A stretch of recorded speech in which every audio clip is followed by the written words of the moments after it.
Prefer instant loan में भी approval issue बहुत अच्छा चल रहा है, क्योंकि प्रेफर ने बहुत सारे न्यू को लेंडिंग पार्टनर ऐड किए हैं और बहुत सारे पिन कोड ओपन किए हैं। लेकिन आप लोग जब लॉग इन कर रहे हो तो आपके केसेस रिजेक्ट हो रहे हैं, क्योंकि आपको प्रेफर की प्रॉपर पॉलिसी और लॉग इन करने का सही प्रोसेस ही नहीं पता है। तो वीडियो को अब स्टार्ट करते हैं। प्रेफर में हम लोग लॉग इन तो स्टार्ट करने जा रहे हैं, उससे पहले हम लोग उसके फायदे जान लेते हैं। Prefer 17,000 plus pin code working करता है। इससे क्या होता है कि हम ज्यादा से ज्यादा केस को लॉग इन कर सकते हैं। प्रेफर मिनिमम 15,000 मैक्सिमम 5 लाख रुपए तक का लोन देता है।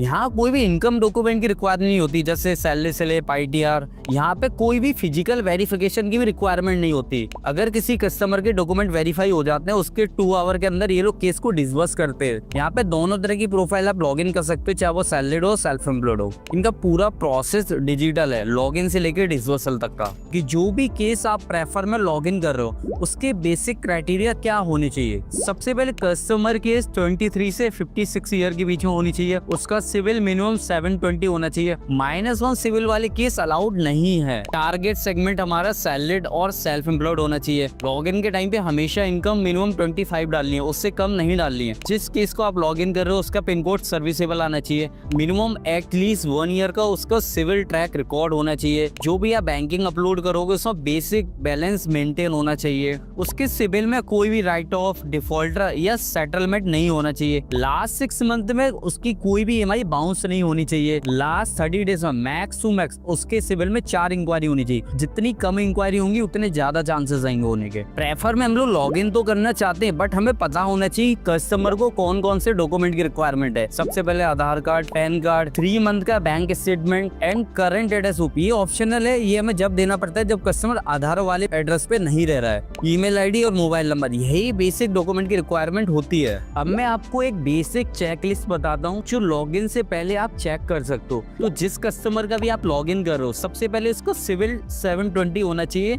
इसको तो फर्स्ट ऑफ ऑल चेक ही करना है। दूसरा, जब भी आप लॉगिन कर रहे हो तो हमेशा मिनिमम इनकम 40 डालो। पॉलिसी के हिसाब से 25 मिनिमम चाहिए, बट आप लॉगिन के टाइम पे 40 डालो। उसकी एज हमेशा वेरीफाई करो 23 से 55 के बीच में ही होनी चाहिए। जिस कस्टमर का आप लॉग इन कर रहे हो ट्राई करो उसके लास्ट 30 डेज में इंक्वायरी 3 से कम होनी चाहिए। उसका एटलीस्ट मिनिमम 1 ईयर का सिविल विंटेज होना चाहिए। उसके पिन कोड सर्विसेबल होना चाहिए। एम्प्लॉयमेंट टाइप हमेशा जेन्युइन डालना है। अगर कस्टमर सैलरीड है तो सैलरीड डालना है, सेल्फ एम्प्लॉयड है तो सेल्फ एम्प्लॉयड डालना है। जिस कस्टमर का आप लॉग इन करो तो हमेशा उसकी बैंकिंग भी चेक करो, उसके में बेसिक बैलेंस मेंटेन होना चाहिए। तो एक बेसिक चेकलिस्ट थी, ये आप चेक कर सकते हो कोई भी केस लॉग इन से पहले। प्रेफर की बेसिक पॉलिसी और क्राइटेरिया समझने के बाद अब हम लोग डिस्कस करेंगे कि प्रेफर में लॉगिन से लेके डिसबर्सल तक की क्या जर्नी होती है। इससे आपको एक बेसिक आइडिया मिलेगा कि लॉगिन के टाइम पे आपको कौन कौन सी मिस्टेक को अवॉइड करना है। सबसे पहले आपको प्रेफर का DSA का लिंक मिलेगा। जैसे ही आप उस लिंक पे क्लिक होगे फर्स्ट पेज आपको ये शो होगा। यहाँ पे आपको अप्लाई नाउ करना है। जैसे अप्लाई नाउ पे क्लिक करोगे कस्टमर का मोबाइल नंबर मांगेगा, आपको कस्टमर का मोबाइल नंबर डालना है। मोबाइल नंबर डालने के बाद कस्टमर का OTP डालना है। OTP डालने के बाद यहाँ पे बेसिक डिटेल मांगेगा, जैसे कस्टमर का फर्स्ट नेम, लास्ट नेम, उसकी डेट ऑफ बर्थ, उसको कितना लोन अमाउंट रिक्वायरमेंट है और एम्प्लॉयमेंट है। एम्प्लॉयमेंट टाइप बहुत ध्यान से डालना है। अगर कस्टमर सैलरीड है तो सैलरीड ही डालना है और सेल्फ एम्प्लॉयड है सेल्फ एम्प्लॉयड ही डालना है, क्योंकि जब आगे बैंक स्टेटमेंट लगेगा तो वहाँ पे वो चेक करेगा। उसके बाद कितनी इसकी सैलरी आ रही है, यहाँ पे मिनिमम 25 तो डालनी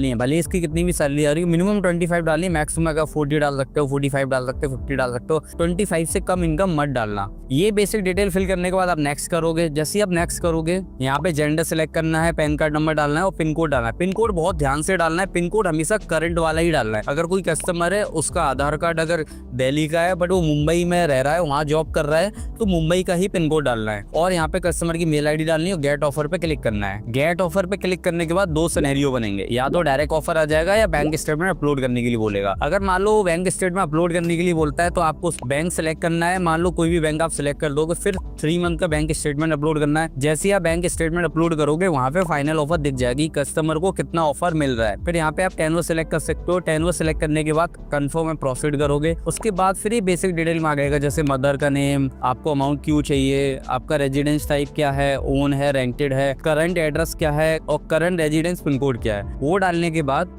अगर आपने सेल्फ एम्प्लॉयड सिलेक्ट किया है तो वहाँ पे बिजनेस की डिटेल मांगेगा। अगर आपने सैलरीड सिलेक्ट किया होगा तो यहाँ पे ऑफिस की डिटेल मांगेगा। मान लो आपने सेल्फ एम्प्लॉयड सिलेक्ट किया तो यहाँ पे बिजनेस का नेम क्या है, बिजनेस का टाइप क्या है, बिजनेस जहाँ पर है वो ओन है, रेंटेड है, बिजनेस का एड्रेस क्या है और बिजनेस का पिन कोड क्या है। ये सारी चीजें बेसिक डालने के बाद यहाँ पे सेल्फी का ऑप्शन आएगा। कस्टमर को सेल्फी प्रोसेस करनी है। सेल्फी प्रोसेस करने के बाद यहाँ पे डिजी लॉकर करना है। डिजी लॉकर करने के बाद उसके बाद उसको यहाँ पे नेच करना होगा। नेच के लिए इसको बैंक सेलेक्ट करनी होगी। बैंक सेलेक्ट करने के बाद अकाउंट नंबर डालना है, IFSC कोड डालना है। वो डालने के बाद जैसे नेक्स्ट करेगा यहाँ पे नेच का ऑप्शन आ जाएगा। नेच में वो ई-मेंडेट कर सकता है, आधार कार्ड से, डेबिट कार्ड से या फिर नेट बैंकिंग जो भी इसके पास अवेलेबल हो उससे नेच कर सकता है। नेच वाला पार्ट मैंने थोड़ा स्किप कर दिया है क्योंकि वो आप लोगों को पता ही होता है क्या होता है। नेच करने के बाद यहाँ पे एग्रीमेंट साइन होगा। जैसे आप एग्रीमेंट साइन होगा केस अंडर रिव्यू में चला जाएगा। हमें 30 मिनट वेट करना है। अगर सब कुछ ओके होता है तो उसका केस डिसबर्स हो जाएगा। ये थी बेसिक जर्नी जो मैंने आपको प्रॉपर एक्सप्लेन की है। बहुत ही सिंपल लैंग्वेज है, बट यहाँ पे आप हमेशा एक चीज को याद रखना, अप्रूवल तो आप अपने हैंड से ले सकते हो, बट जब आप प्रोसेस कराओगे अप्रूवल के बाद का वो हमेशा कस्टमर की लोकेशन से कराना, क्योंकि लोकेशन को फैच करता है। अगर लोकेशन मिसमैच हुई केस वहीं पर रिजेक्ट हो जाएगा। इस चीज को बहुत ध्यान रखना क्योंकि इसमें काफी सारे केसेस रिजेक्ट होते हैं। अगर आपको प्रेफर के DSC की रिक्वायरमेंट है तो डिस्क्रिप्शन में लिंक है, आप वहां से कांटेक्ट कर सकते हो। और प्रेफर के साथ साथ मैंने हीरो और इंडसइंड के इंस्टेंट लोन की भी वीडियो बनाई है, वो भी आप जाकर के चेक कर सकते हो। किसी रीजन से मान लो आपके प्रेफर में अप्रूवल नहीं आ रहे हैं तो आप हीरो में अप्लाई कर सकते हो, इंडसइंड बैंक में अप्लाई कर सकते हो। कई बार ऐसा होता है कि किसी कस्टमर का एक लेंडर में अप्रूवल नहीं आता है, बट ऐसा नहीं है उसका दूसरे लेंडर में नहीं आता। दूसरे लेंडर में ट्राई करो जिससे कि आपके ज्यादा से ज्यादा अप्रूवल है। बाकी आपको ये वीडियो कैसी लगी कमेंट बॉक्स में जरूर बताना।